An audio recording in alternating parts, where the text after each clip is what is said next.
Estamos con Víctor Mancebo, vecino de acá de la ciudad de Las Piedras, que bueno, supo formar parte también de la orquesta en parte, o al menos tocar con Gilardoni y con Julio Sosa. ¿De cuándo lo conoce usted a Julio Sosa? Bueno, es una pregunta muy interesante, porque es el comienzo de nuestra amistad. O sea que conozco a Julio desde la cuna. Es una historia.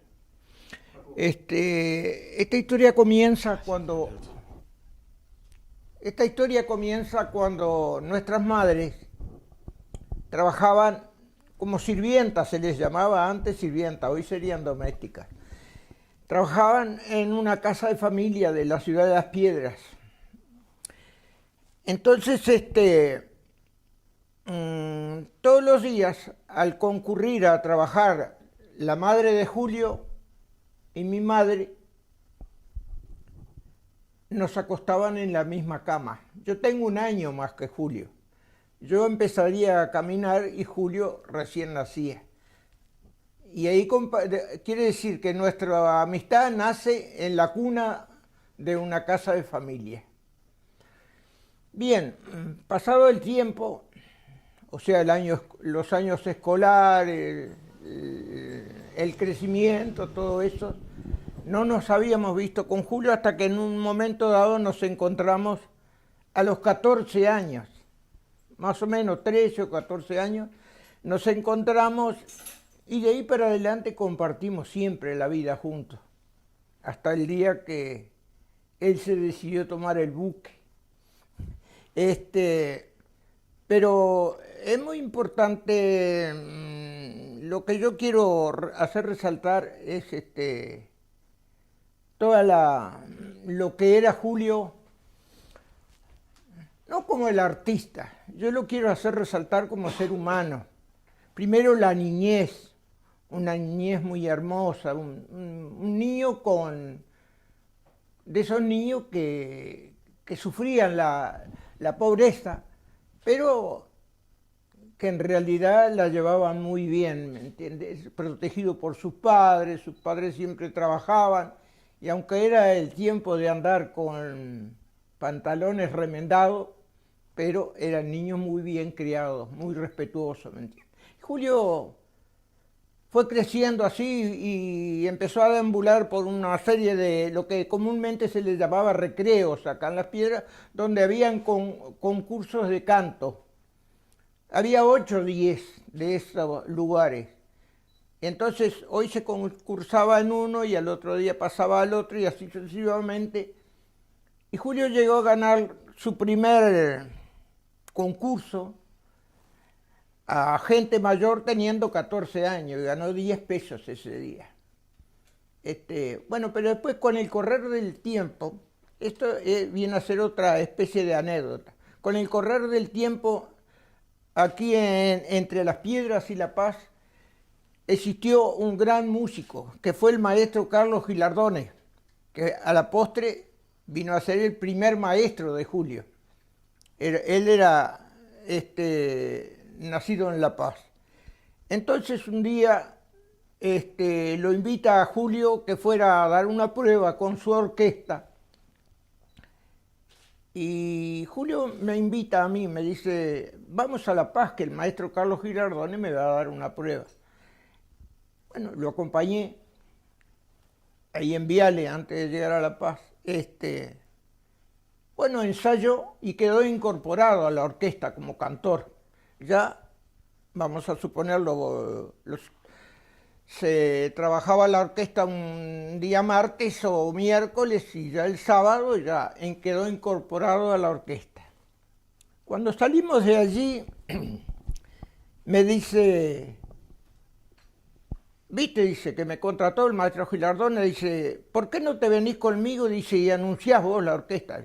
Digo, no, ¿cómo voy a anunciar yo la orquesta? Yo nunca en mi vida agarré un micrófono. No, dice, pero al maestro Carlos Gilardone se le fue el animador, dice. Vení conmigo, dice, yo le hablo al maestro. Y al ensayo siguiente, fuimos al ensayo siguiente, quedé incorporado como animador.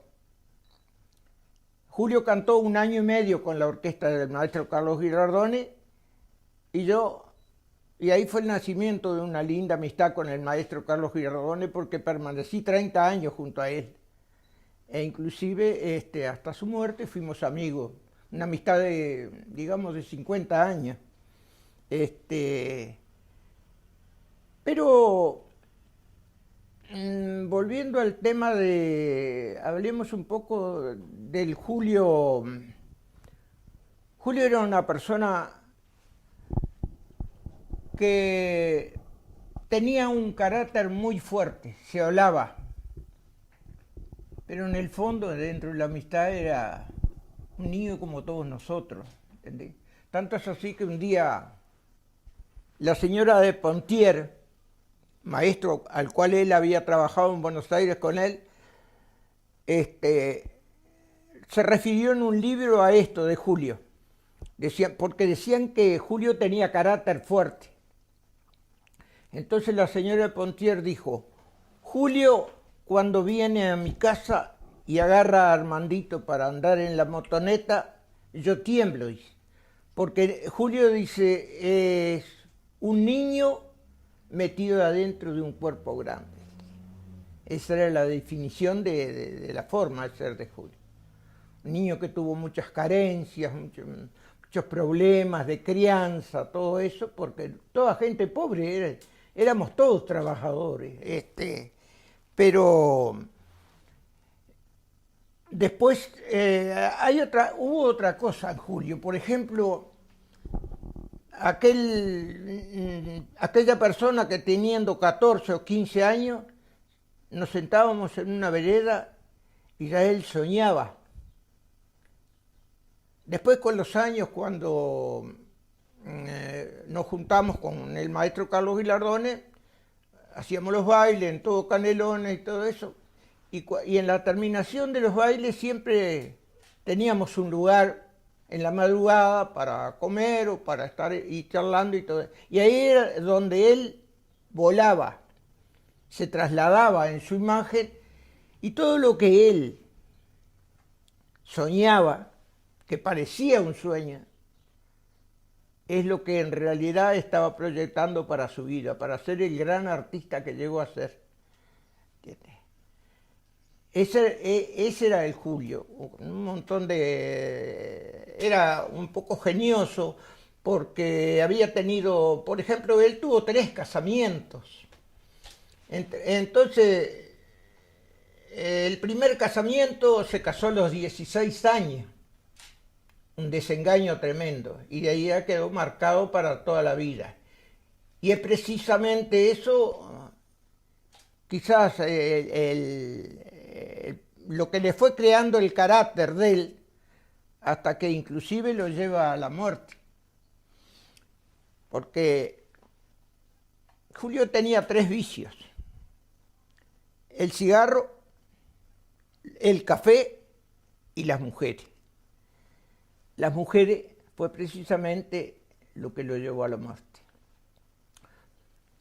Desde la niñez él fue acarreando una serie de desengaños, un primer desengaño, y de ahí lo marcó para toda la vida, ¿entendés? Lo marcó para siempre. Y él, por ejemplo, cuando tenía una relación amorosa, él la transformaba en un problema, ¿entendés? Él transformaba esa relación amorosa en un problema y sufría. Entonces, tanto es así que el día que él se mata, lamentablemente Julio no tomaba. Ese día tomó mucho y tuvo problemas con una chica que era una vedette de Buenos Aires. Tuvo un problema, venían discutiendo, él la saca afuera del auto, camina unas cuadras y ataca contra una baliza y ahí se mató. Pero más allá, yo qué sé, yo lo que quiero hablar de Julio a veces no es precisamente el artista surgió a partir de que él se va. yo siempre quiero, lo que yo quiero hacer resaltar, la personalidad, el niño que había en él. Habían cosas muy importantes. Él tenía una forma de ser que vos encontrabas una gran humildad. Y aquella persona tan avasallante que se subía arriba de un escenario y había 10, 15 mil personas idolatrándolo, en la intimidad no era aquel. Era una persona de igual que todos nosotros, ¿me entendés? Además, una persona que la amistad para él era una religión, muy derecho en su forma de ser y todo. Y había algo de la niñez en él. Yo te cuento una anécdota. Cuando yo viajaba muy seguido a Buenos Aires porque yo siempre trabajé por mi cuenta y tenía libertad para ir, de repente me iba, me quedaba mucho tiempo con él allá y después volvía y bueno, entonces en una de esas oportunidades llego a la casa y la señora, la última señora, o sea Susana Meriggi, me contaba las cosas. Contaba que Julio se portaba mal, que Julio había hecho esto, aquello. Entonces, un día en esas charlas de mate así me dice, ¿sabés la última de Julio? Digo, ¿cuál es?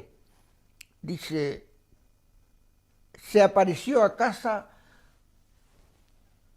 con un mecano, un tren, una estación de tren, dice así, una caja grandísima. Cuando la trae y le dije, Julio, ¿qué trajiste? Dice, mirá lo que me compré. Se había comprado una estación de ferrocarril con todo, ocupaba, por ejemplo, 2 metros por 2, así, todo largo.